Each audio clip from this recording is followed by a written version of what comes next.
Ringrazio i testimonial, è una giornata dedicata ai nostri professionisti, medici, infermieri, OSS, psicologi,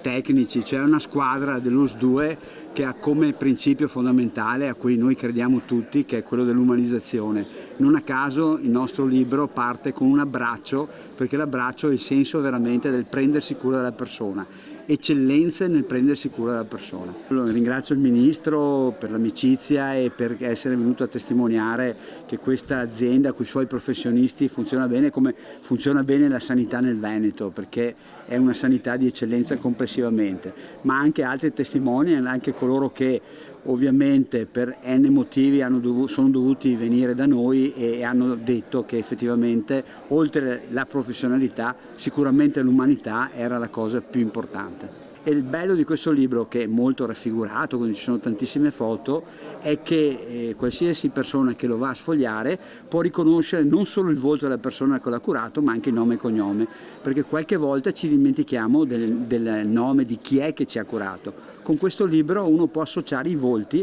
ovviamente a un cognome con una persona che l'ha curato, è un modo come un altro ovviamente per riconoscere coloro che per noi hanno fatto un percorso importante e ci hanno aiutato a superare la malattia.